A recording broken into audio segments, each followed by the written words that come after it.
You know, I'm going to tell you guys one thing and one thing only. I am absolutely sick to my stomach of the insane greed of the gaming industry. Every single time I gotta fire up a video and talk about what else the industry is trying to do to screw you over out of your own hard-earned money.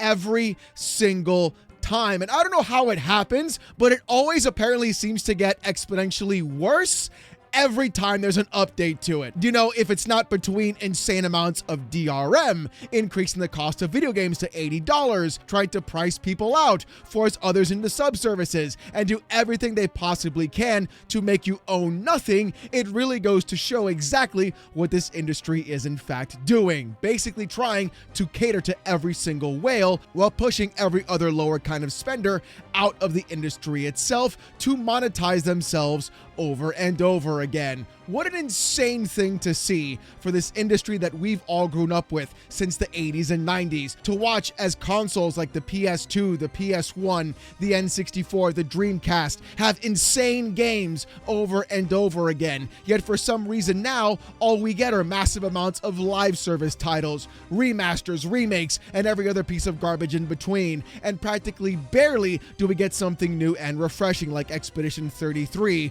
which in reality is actually really good because it harkened back to those days of the 90s and 2000s of the games we played back then. Gee, I don't know. It's almost like the industry has no idea whatever the f it's doing.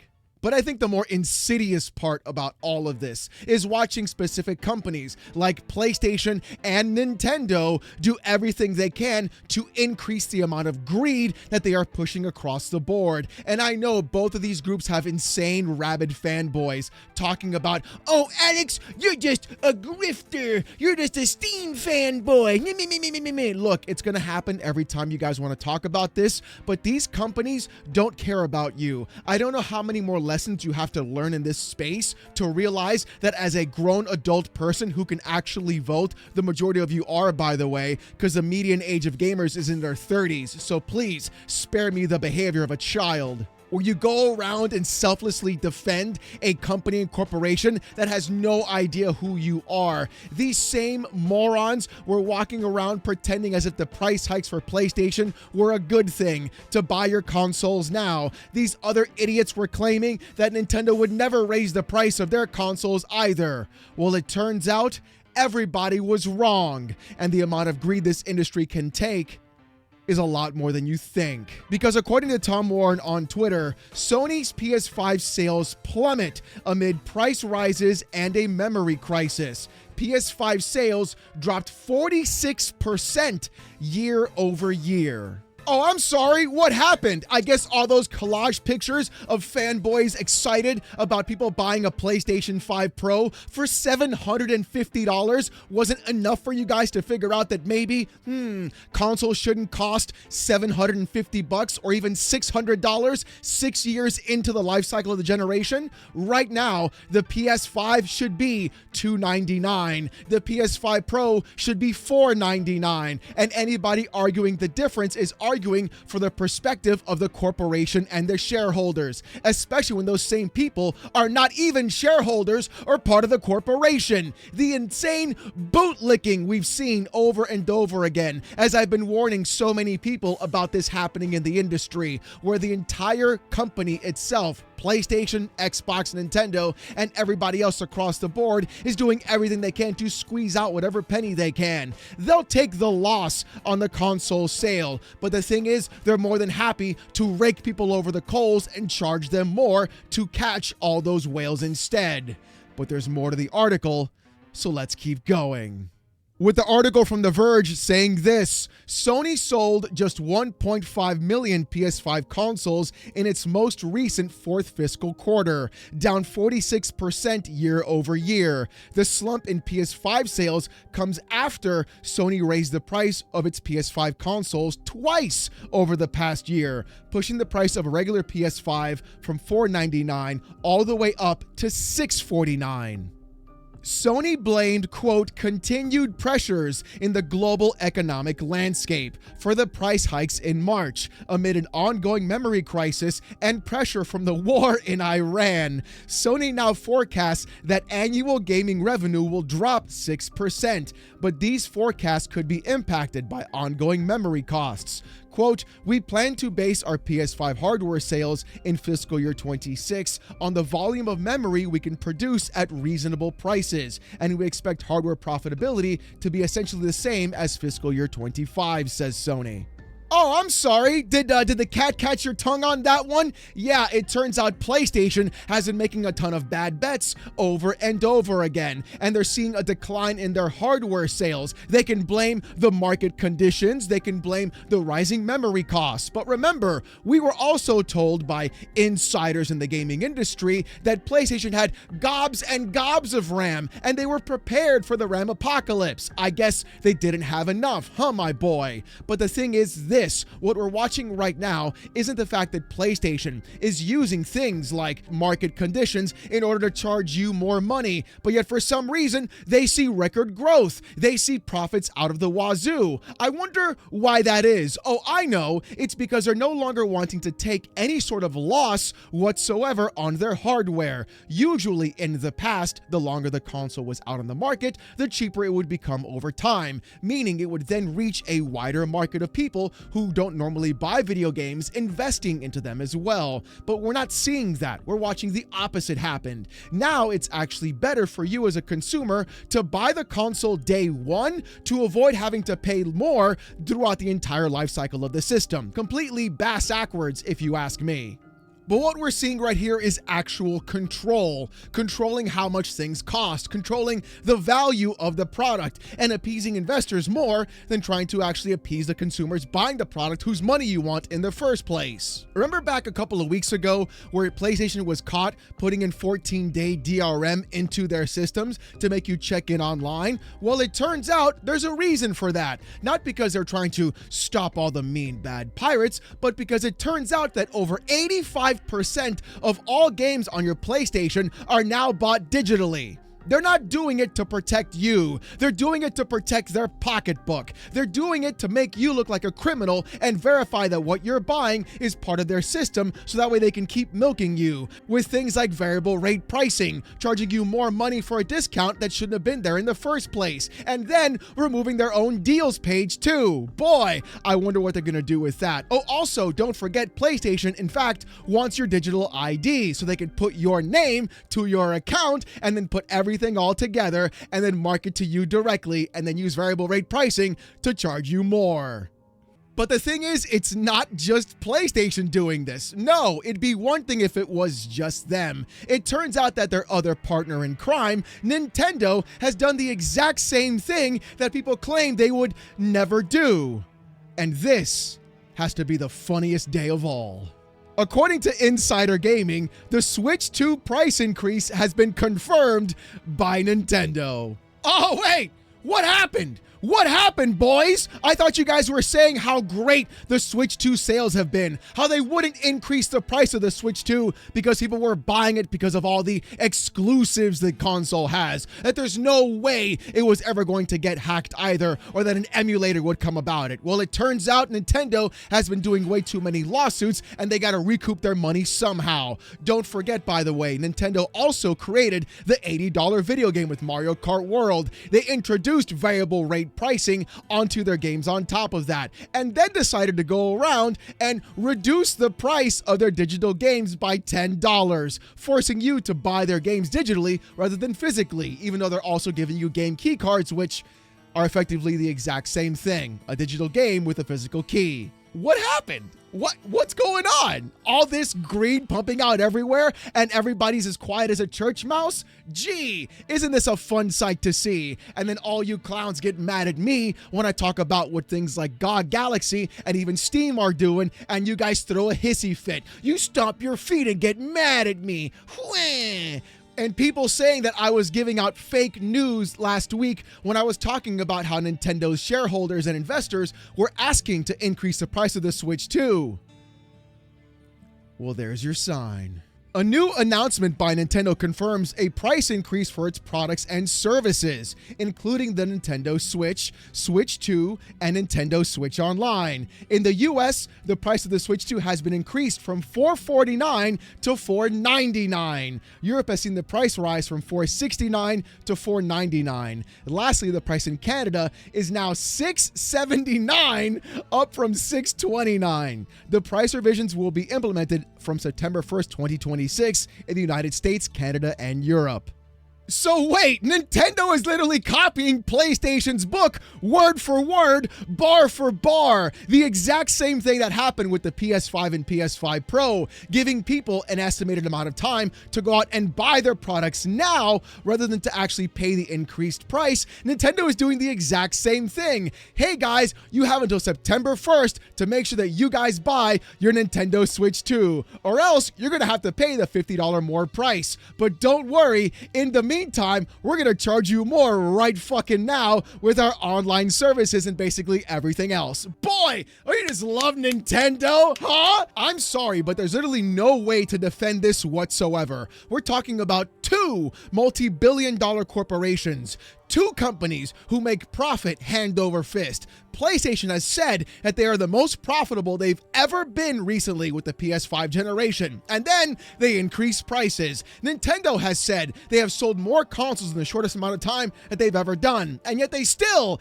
increase the prices. I wonder what's going to happen next. Oh, I know, the bottom's going to fall out because nobody can afford the goddamn systems, the fucking games, and the way this industry is going, they're going to price out everybody they possibly can, except the other specific whales. But I think the more insidious part about this isn't the fact that Nintendo's also increasing the price of their systems. They're also doing it to their online services. With the article saying this, alongside with the Switch 2 and Switch price increase, Nintendo Switch Online and expansion pack prices have also increased for all tiers. The price increase for NSO will take effect on July 1st, 2026. And the funny part is Nintendo only placed the actual price increases and what the value would be in Japanese yen. They didn't put what it would cost in US, Canada, and everybody else. They just put the yen itself. And you see all these price increases. Right now, like a year membership with the expansion pass is $50 for the entire year. I'm betting we're going to be seeing a $10 increase for that pass alone, getting no other new benefits whatsoever. And here's the really crazy part about this. Nintendo is also the same company who's suing the US government over the actual cost of tariffs. Remember, they raised the prices on you because of tariffs in the first place. Then they're suing the US government because they want those returns of those tariffs back to them instead. So that way they can double dip and take back even more money that they were spending as well. And then let's not also forget on top of that, that they were raising the prices on you and making all that money in return. But it gets even better because a company like Nintendo is the same kind of company that will take a dump in your Cheerios and then laugh in your face about it. According to Nintendo Everything on Twitter, Nintendo president apologizes for Switch 2 price increase and promises, quote, robust software lineup to make up for it. Oh, we're sorry. Please forgive us and buy our products even though we raised the price on you, not only on the system, the games, but also the online service.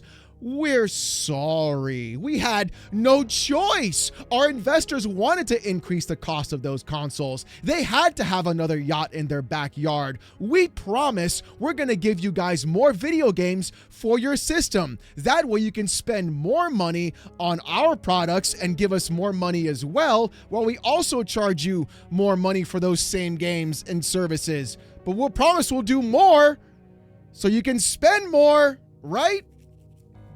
Come on, how you gonna wake up to this? What are we actually fucking doing here? The entire point of buying these systems was to have that robust library of games and entertainment to use the system for in the fucking first place. Why else would you buy it if it wasn't for the games you're supposed to put on there? So many people talk about like, oh, the exclusive games are the reason you buy the console. Well, it's had nothing ever since it actually came out. And then on top of that, now they're promising to give you more games to play, even though they should have had the games in the first place. And we all know know PlayStation's got no games, because we've seen the meme about that all over the internet, and it makes everybody so angry, especially the fanboys too. It really goes to show that what we're seeing right now is pure corporate greed across the entire landscape, across everything that happens in the gaming industry. Whether it's every company squeezing out whatever they can out of your backside in order to go ahead and appease their investors, or they blame everybody else and sue everybody under the sun because they can't get their own shit together in the first place. Or make it even worse,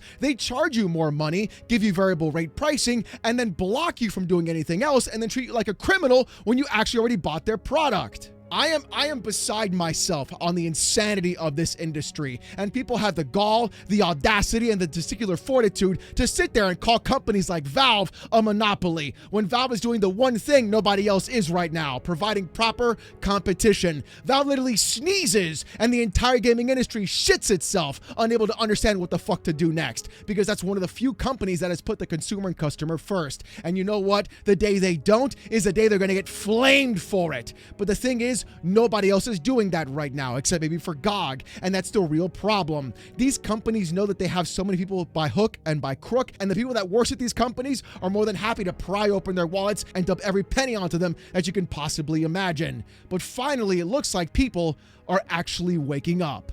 Hazardor Gaming on Twitter says this: "We are in the age of video games where brand new consoles is getting a price hike. Oof, never been more important time to pick and choose where you play, because this hobby is out of reach for many new consumers." And I gotta stop right here, because Hazardor is actually correct. What we're seeing right now are those same 100 million users still buying those same units, and gaming has not pushed past those same 100 million plus users. You can go off and put your games onto PC, you can put your games cross-platform, but until prices in fact come down and are more affordable to the actual casual market, you're not going to see the same kind of record and growth that we saw during 2020 and 2023 when everybody was locked inside their homes, literally pushing out the casual consumer because they're trying to milk out their hardcore user, even though we're witnessing right now that their hardcore users aren't even buying as many games or as many systems as they previously did, because the entire economy is literally fucked. And it goes to show how so many principles are in fact wrong in the gaming industry, especially on the hardware side. We're watching as PlayStation, Microsoft, and even Nintendo do the exact same things as each other. One person gets away with it, and they all gotta copy it. One person says we're gonna raise the price of our systems. What happens? Nintendo investors want the exact same thing. They even give you a time date for it, and then they price anchor you. Better spend the money now instead of spending more later. You wouldn't want to look like a fool now, would you? Here's the NCS master saying this: "AI absolutely crippling tech prices might be the worst thing to ever happen to gaming. A price increase after 1 year. This shit sucks, man." Here's an average gamer N saying this: "The entire industry, investors, business analysts, suppliers, etc. pressured this company to raise prices because 449 was, quote, too good. Think about how insane that sounds. We're living in a world where people upstairs see affordability as a problem." When actual Nintendo fanboys are saying this, you know there is a true issue. AI has had a massive impact on the gaming industry. We've been witnessing it firsthand on the PC side, and I've been reporting on it for the past 8 months. But the thing is, it's finally trickling down to basically everybody else, and now they're seeing the ramifications. The big problem, though, is what was brought up on the second tweet as well by Average Gamer N, and that's the fact that the investors are the ones that are pressuring Nintendo to do this. And I'm sure investors did the same exact thing to PlayStation and to Microsoft as well. It's not about the fact that they were needing to raise the price. It's the fact that they were pressured to do it, and they buckled under that pressure, and they did it anyways. Component costs be damned, because they know they can make that money back by selling the software. But if your console has no software to sell and nobody's buying the hardware, might as well jack up the price to catch every sucker on the back end now, can't you? And this, in my opinion, is why they're terrified of Valve and the Steam Machine. Even if that Steam Machine does cost